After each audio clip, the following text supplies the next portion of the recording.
एक बार एक साथ आओ ताकि कम से कम ऐसी घटनाएं घटे तो एक कॉल पे, एक व्हाट्सएप ग्रुप में हजारों लोग इकट्ठे होने चाहिए।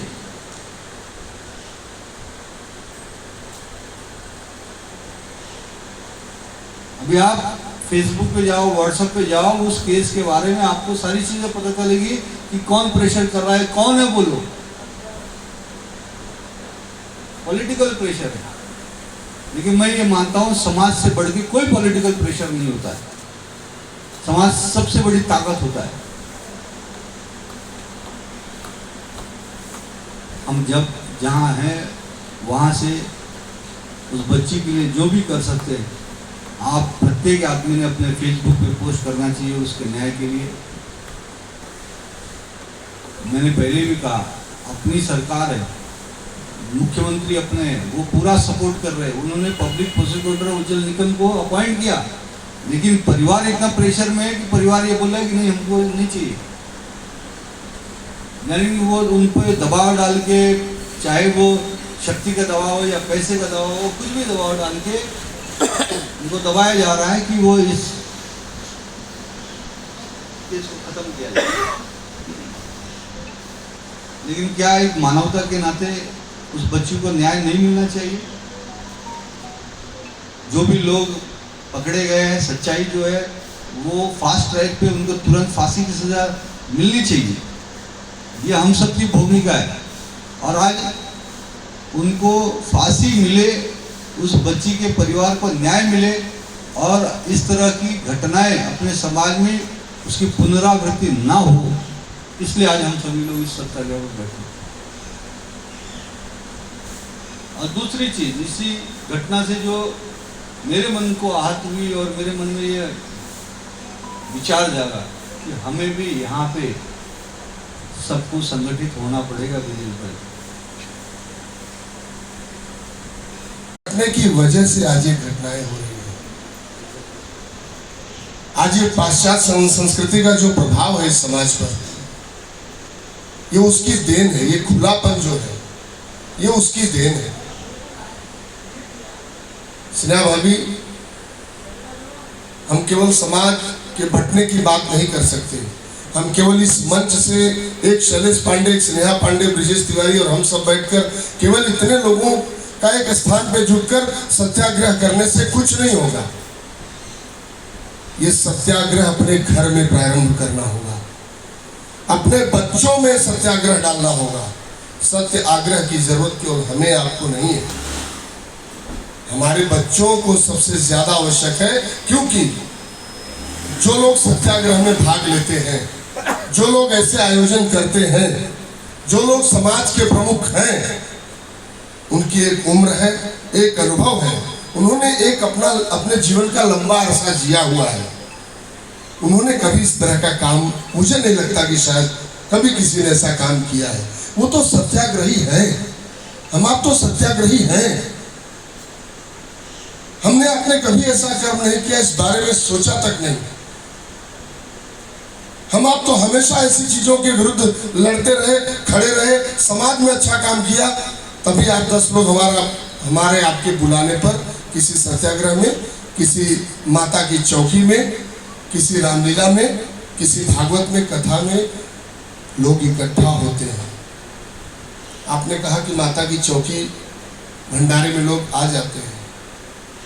माता की चौकी के पहले एक बेटी जो माता बनने वाली थी, उसकी निर्मम हत्या कर दी समाज के एक व्यक्ति ने। वो हिंदी है, गुजराती है, मराठी है, उत्तर भारतीय है, राजस्थानी है, गुजराती है, पंजाबी है, डोंट केयर, कोई मतलब नहीं है। वो इसी भारतवर्ष के एक समाज का लड़का है, अशिष्ट व्यक्ति है, असामाजिक तत्व है इस समाज का। उसे हम किसी समाज में बांध नहीं सकते भाई साहब, उसे किसी समाज के दायरे में हम बांध दें। क्योंकि समाज कोई भी हो, कोई समाज हो, कोई संस्कृति हो, मैं बोलता हूं, कभी भी अपने बच्चे को वो समाज, वो संस्कृति, उस समाज संस्कृति को मानने वाले माता पिता अपने बच्चों को कभी नहीं, वो नहीं चाहते कि मेरा बेटा, मेरा बेटी इस प्रकार से करे, ऐसा बने। परिवार में है, उससे आगे बढ़े अगर आपकी क्षमता है तो आपके अड़ोस पड़ोस में ध्यान रखिए। उससे भी ज्यादा अगर आपको काम करने की आपकी क्षमता है तो अपने बिल्डिंग सोसाइटी में ध्यान रखिए। उससे भी ज्यादा अगर आपको बढ़ के मोहल्ले में ध्यान रखिए। लेकिन इस सत्याग्रह की आवश्यकता सिर्फ हमें 10, 50, 100, 1000, 500। मैं सिर्फ एक बात कहूंगा, लोग आलोचना करते हैं नेतागिरी की बात। ब्रजेश तिवारी हूं, मैं बहुत बढ़िया भाषण देता हूं, लोग सुने, लेकिन मुझे भाषण देना चाहिए ऐसे कृत्य के विरुद्ध, ऐसे कार्य के विरुद्ध मुझे बोलना चाहिए। अभी शरद भाई बोल रहे थे, मैं देखा आदरणीय अमरनाथ तिवारी जी, स्नेहा भाभी, भाई साहब शर्मा जी, कौला जी बैठे हैं, रत्नाकर भैया बैठे थे, आप सब यहाँ उपस्थित हैं। पद्मश्री पंडित जी हमारे बीच में, हमारे समाज के गौरव हैं, ये मेरा भयंदर के बैठे हैं यहाँ पे।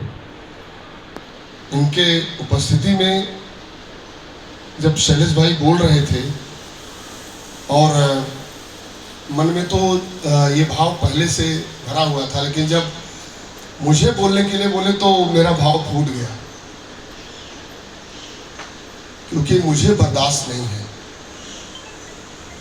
कानून सजा देगा, एक संवैधानिक राष्ट्र। मेरे थोड़े शब्द खराब हुए, मैं क्षमा चाहूंगा। ये बड़ा बदमाश आदमी है। क्या हमें उसे छोड़ देना चाहिए? क्या हमें उस पर संज्ञान नहीं लेना चाहिए? हमें सत्याग्रह नहीं, हमें संकल्प की आवश्यकता है।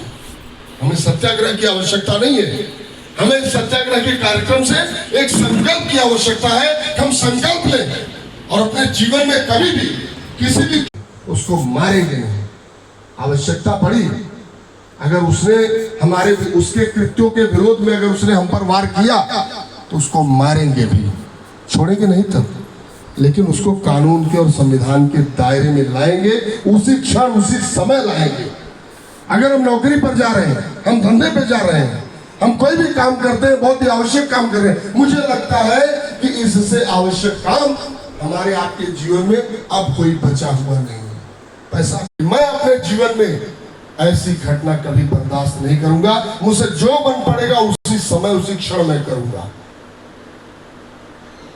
मैं ऐसे कृत्य को बर्दाश्त नहीं करूंगा। मेरी बहु बेटियों पर हमला, मेरी बहु बेटियों पर कुदृष्टि, मेरी बहु बेटियों के साथ अन्याय बलात्कार मैं अपने जीवन में मैंने हमेशा ही किया है, लेकिन कभी घोषणा नहीं की। आज वो दिन आ गया, वो समय आ गया है जब मैं घोषणा कर रहा हूं। मैं अपने जीवन में, मैं किसी भी महत्वपूर्ण कार्य में जा रहा हूंगा, लाखों का मेरा फायदा होगा, नुकसान होगा, लेकिन जिस क्षण जिस समय ये दृश्य ये मुझे महसूस होगा कि अभी ऐसा होगा, मैं होने नहीं दूंगा। ये मैं आप लोगों के बीच में आज संकल्प लेता हूं।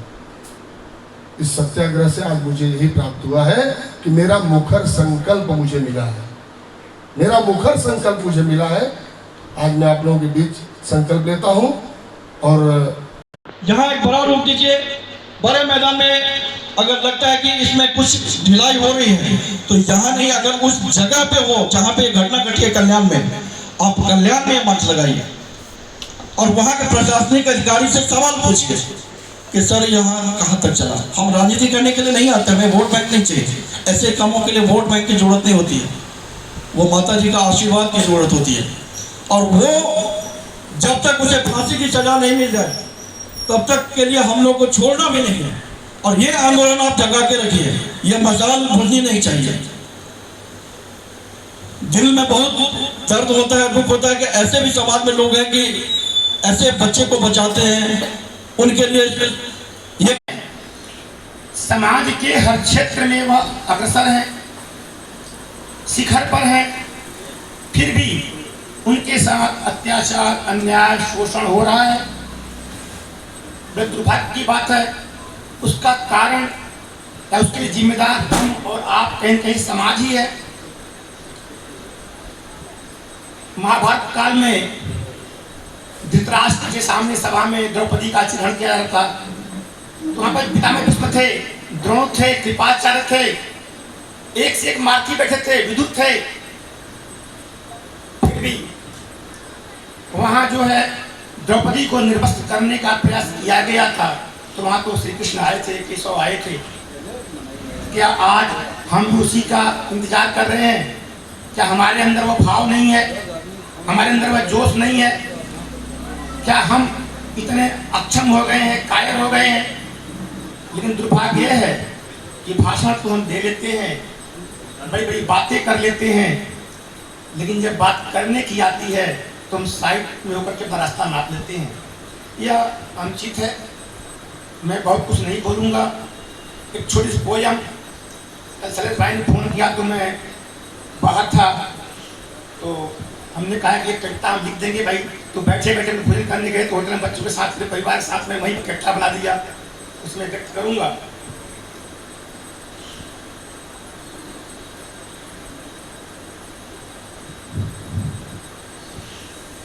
बेटियों पर अत्याचार क्यों?